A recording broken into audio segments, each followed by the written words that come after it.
The views expressed in this program do not necessarily reflect those of this station. Welcome to Insights into Northeast Michigan, a WBKB News public affairs program.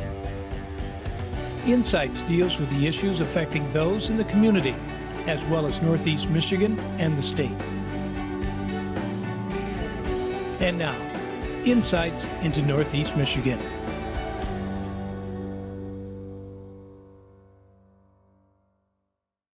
Welcome to another edition of Insights. I'm Bethany Ricciardi. Thank you so much for joining us. I'm also joined here today with William Webster, a local conservation officer. How are you doing today? I'm excellent, thank you. Awesome. Thank you so much for being here. So do you want to start off by just telling me a little bit about what your role is as a conservation officer with the DNR? Well, it's fun. Okay, serving as a law enforcement officer within the DNR, we cover an aspect of things that's very broad compared to just general police work. And we not only enforce wildlife conservation orders and things to do with wildlife, but we also enforce general criminal law. And that can go all the way from domestic violence calls to pulling people over for speeding on the highway. So it's very broad. It changes with the seasons. Okay.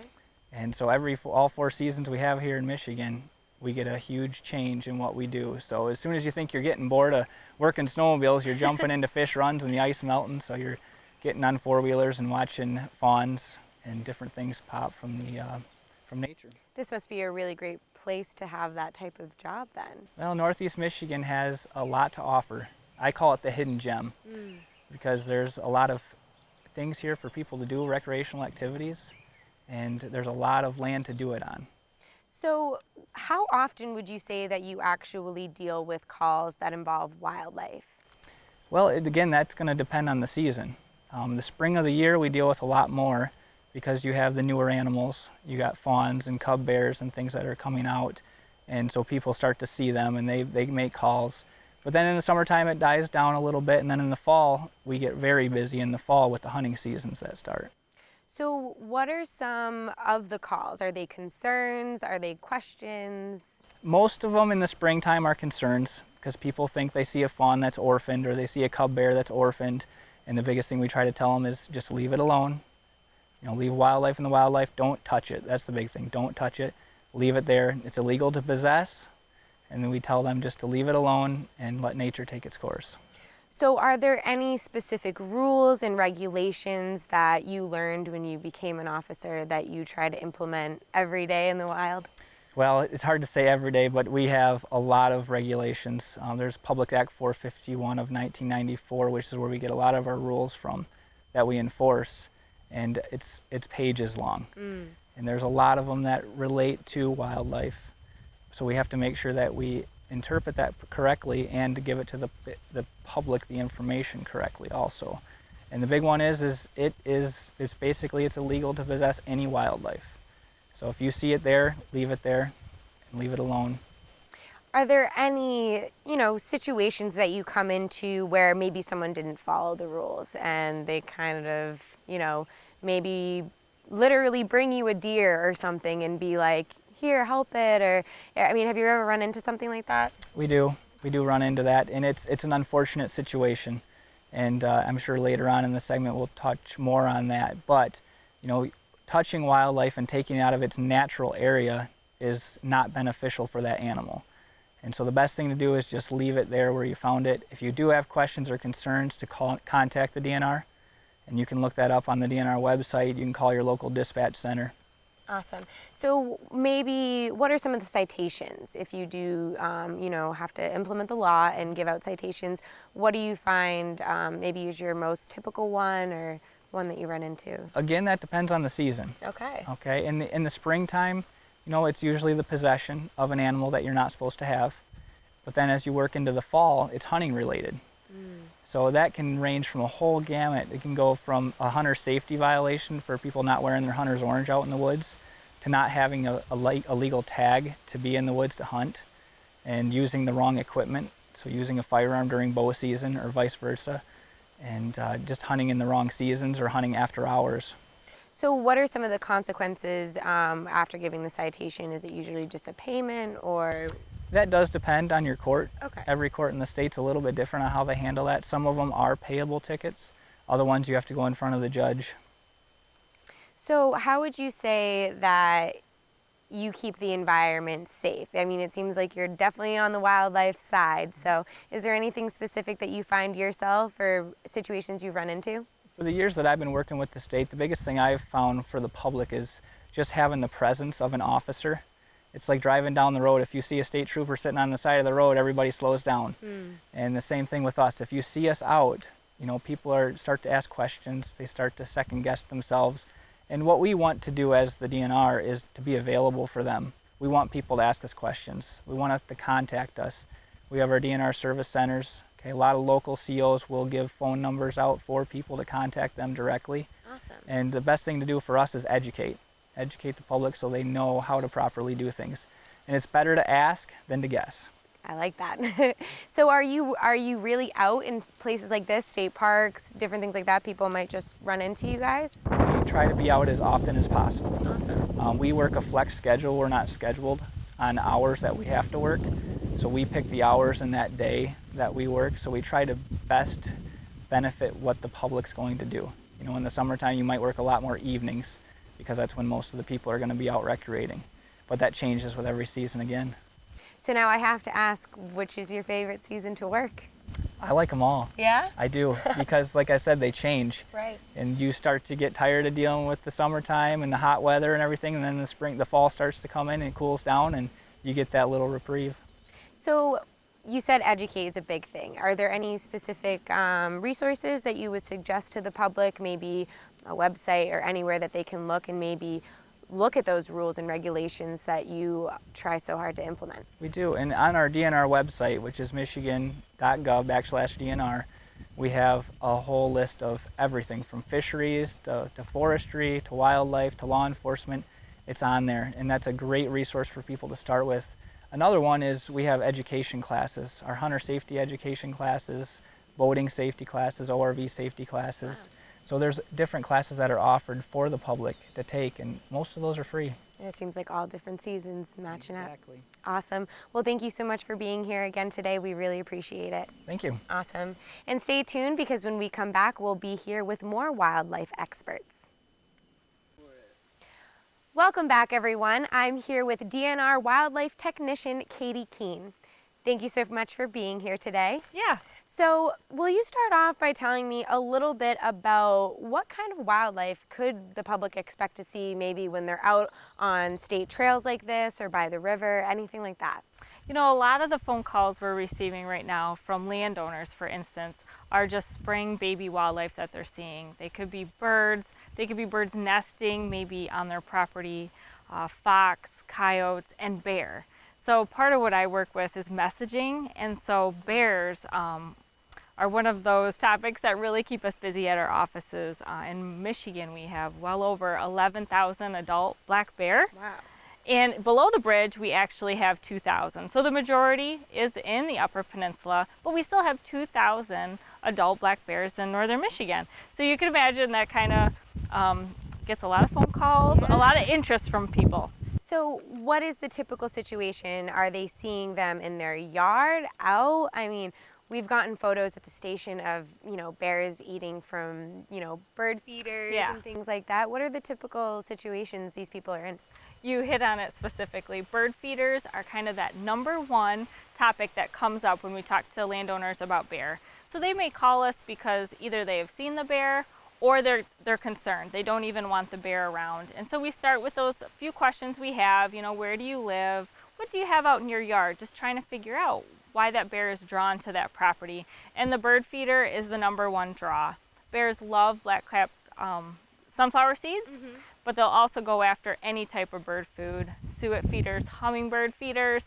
And the problem with that is once bears start that habit, like if they've learned that your property could give them a belly full of food, they're gonna keep coming back, and we can't reverse those habits. So the messages we wanna really get out there is just to help your community by keeping bears at a distance and removing those bird feeders. And remove them for the entire summer. Don't just take them down at night or just here for a few days or a few weeks. but just keep them down. Birds have a lot of natural food out there, so do bears. So let's keep bears out in the woods. So it seems like we just learned to keep wildlife in the wild and also not to feed the wildlife. Right, because bears are one thing that travel, and so your actions actually can affect your subdivision, folks down the road. You know, bear may travel a circuit of where they know a reliable food source is, and they'll remember, hey, there was a bird feeder over there that I got an easy meal. I just sat there and no one bothered me.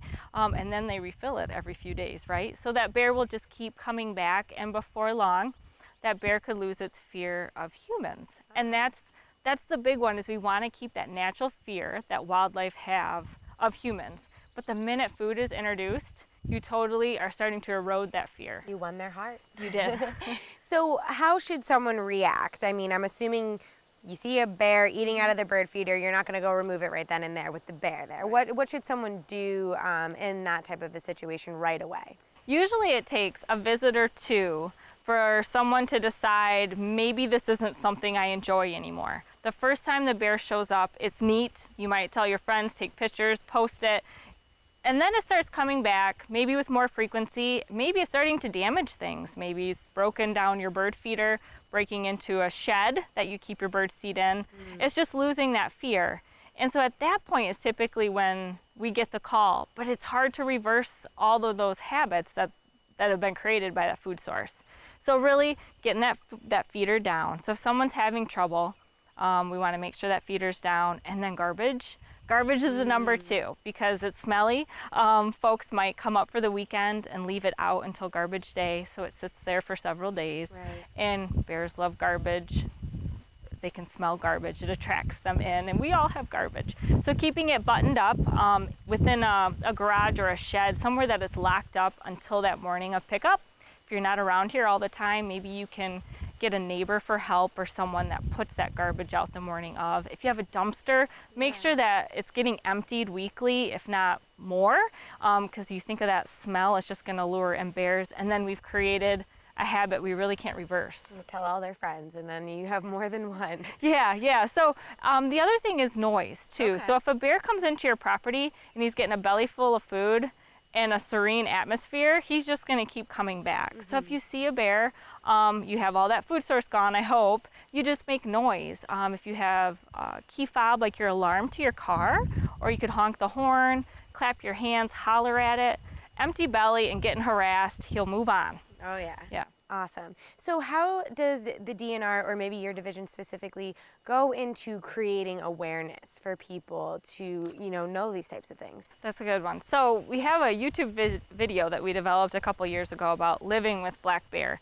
because the bird feeder message isn't any different than what we've always been saying, but a new method of trying to get our messages out. And with YouTube, we can hit thousands of people instantly with our messages. So we do YouTube videos, we do education programs in the schools. We're actually putting up some billboards in some parts of the state about helping your community, helping others. And, because what I wanted to say with that more is the part about helping your community, you might not mind seeing that bear come every night, but several doors down there could be people with kids or pets or someone else that is affected, and maybe they've done everything they could to keep bear off their property, but they're coming right across to your bird feeder. Right. And then they're just comfortable in that community and they might spread? Yeah, you're just affecting others. So, yeah. So what would you say, maybe a website or just anywhere that people could watch that video so that they can hopefully get some tips on how to react when they come across wildlife? So at michigan.gov/DNR, we have our YouTube video link for all Michigan DNR YouTube videos, which we have quite a few of them up there. Then they could also go to michigan.gov/bear for just general bear awareness, learning more about their biology, when they have cubs, what they do when they have cubs, things like that. They can learn about that on the website too. Awesome. So I'm assuming bears specifically are just a problem spring, summertime? It can be, but the problem is once those habits have started, it'll just become an all summer long issue.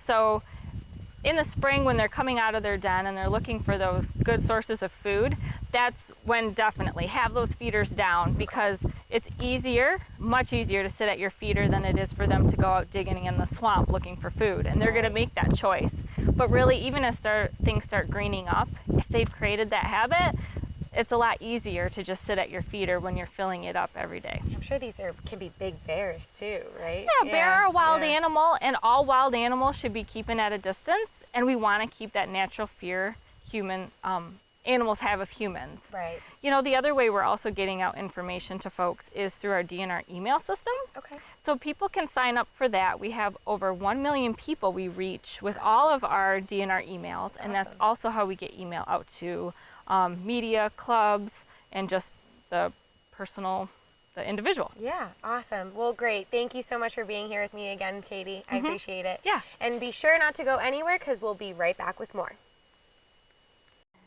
Welcome back, everyone. Thank you so much for joining us. I'm still here at the state park with Shelby Heaston, a wildlife biologist. So thank you so much for being here today. We really appreciate it. Yeah, absolutely. So can you tell me a little bit about what's your position in the DNR, being a wildlife biologist? What does that really consist of? Yeah, so the area that I cover is the very northeastern portion of the Lower Peninsula. So I cover Alpena County, Montmorency County, and Presque Isle County. And the things that I do really depend on the time of year, but I do a lot of work on public land, and I do a lot of work directly with wildlife in the state. So what would you say, especially now that spring is here, the nicer weather's here, what would you say that the biggest phone calls that you get involving wildlife? Yeah, so one of the things that we get called about a lot this time of year is actually people either near their homes or when they're out camping that they're noticing younger animals, baby animals out this time of year, and so they like to call us and ask us a couple of questions about, you know, what's going on with those animals. So what's the biggest concern? Are these calls about questions? Are they just concerns, curiosities? What is the typical conversation? Yeah, I think the biggest thing is people, you know, when they see a young animal, you know, the first thing they want to do is they want to help, you know, and that's kind of the first thing. And one of the best things is when they call us or talk to us and we're able to reach out to them, the best way to help that animal is actually to just let that animal be. You know, you can definitely look at it from afar and kind of enjoy that experience, and then let it stay and move on. So a good example of an animal that people run across, especially in May and actually this month as well, are fawns that they might see. And so one of the unique things about fawns is actually how their mothers sort of take care of them early on. So they're not able to run and keep up with mom really quick right away. So they actually will leave the doe will leave the fawn kind of hidden in a little pocket. They might actually not look that hidden to you, but they kind of tuck them away. And they don't have any scent, and their actual their strategy is to stay very still and not to move. So I think some people, when they come across them, they get concerned because they see this animal and it's not moving, and oh no, does it need my help? And it's actually, that's exactly what it should be doing. So it's like a perfect situation. So like I said, you know, you can just kind of, you know, like I said, you see the animal, kind of enjoy the experience really quick, and then you can step back. And if you're concerned about it or anything, call us first. You know, call the DNR, call the customer service center, and we can kind of explain that situation as well. But another thing too, I think they get really concerned when they don't see the mom right close nearby. And that's a part of the strategy. So the doe actually has scent, and she's larger, more visible, so she will actually spend more time away from that fawn than with it. So she'll actually feed away from it, she'll come back really quick to nurse, and then she'll leave immediately. So, so I think teaching it that independence? Not so much independence, but she just doesn't want to attract anything to it. She doesn't want anybody to know, oh, there's a fawn, you see a doe, so immediately you're like, oh, is there, yeah, that's exactly how they protect them, is by staying away. So when people don't see that doe, they think it's abandoned, when really it's not abandoned. And in those does, you know, they know how to parent best. So you kind of have to expect that they know what they're doing and that they're taking care of that baby. You just might not see it. So what is the type of situation, you know, you hear rumors or you hear the idea of if you touch a wildlife, the mother will reject it afterward, and it might actually, you know, leave it for dead or whatever. So I mean, is that true? How does that, what is your experience in that? That's an interesting thing, and I've heard that before. A lot of times I hear that associated with birds, more commonly, where if you touch a baby bird, it will be abandoned. Yeah, they actually don't have great scent. Birds don't, so I think that is one of those things you kind of will tell people, or kids especially, don't touch it, but you still don't, it is good advice not to touch those animals. But for example, birds, there's kind of different life stages. There's kind of when they're still in the nest, and that's if you stumble across something like that, again, it's fine. You just sort of let it be. Occasionally people will come across really, really small young birds that might be downed near a nest, something like that, or the fledgling stages where they're at right now, where they're sort of big enough where they're starting to hop out of the nest, but they're actually not that great at flying yet. So people might see these animals and they kind of look like they're hopping around and they don't really know what they're doing. And that's fine. Like, that's a totally normal part of their life process, where they're just sort of figuring out those first few steps and getting their first few flights down. And another good thing too is, even though they're not able to get back into the nest, the parents are still taking care of them. So you might not see the parents, but they're flying up around overhead, and they're even bringing food to that animal and sort of teaching it. But that's another thing. I think people might see one of these birds hopping around, want to help, and then they might take that animal, and really what you're doing is you're hurting it by taking it out of its natural environment and taking it away from its parents. Right, because you replace it somewhere else. Maybe you can't make that connection. Right. I mean, there's really find nothing. Each other. Yeah. There's nothing. We can't do a good job of parenting for them. They're already getting all their needs met in the environment that they're in right now. So I know William Webster mentioned in the beginning that a big thing for the DNR is providing that education so that people can learn. Do you think if this message gets out there, people will just be more educated and wildlife will have a better spring, a better summer? Yeah, absolutely. Better life. I think it's one of those things where, really by even spreading this message too. So maybe one of your friends posted a picture of a fawn and aren't sure what to do with it, and now listening to this segment and hearing this, you can kind of spread that word and basically get that message out there. Awesome. So do you have any resources or any specific, I know we've given a couple websites out, but anything specific that you wanted to touch on to help raise awareness and get this message out there? Yeah, absolutely. Just how Katie was talking about that YouTube video that we have for bears, we have a very similar one for fawns. So if you can go to the DNR YouTube page, and you can actually see that fawn video, and really our general website has tons of information. You can search any keywords, and you can always call our customer service center, and we'll be happy to answer your questions. Awesome. And I think my last question would just be, what is the biggest thing that you want people to walk away from with this? There's a lot of different ways to handle situations, but if they come across something tomorrow, what would you say their action should be? Absolutely. I think the best thing is to keep wildlife in the wild. That's really what we want. And before you take any action, you might be concerned, but always call first and always talk to somebody first before you interfere in any way, because a lot of times people who are trying to help, it actually does more harm. Yeah, it's unfortunate too, because we keep saying that they want to help, they want to help, absolutely. But they'll be helping by leaving wildlife in the wild. Great, thank you. Awesome, thank you, Shelby, I appreciate it. And be sure to tune in next week for another edition of Insights. Insights into Northeast Michigan is produced by WBKB News. If you have any comments, suggestions, or topics you would like to see on a future show, please email WBKB News. This has been a production of Thunder Bay Broadcasting Corporation. All rights reserved.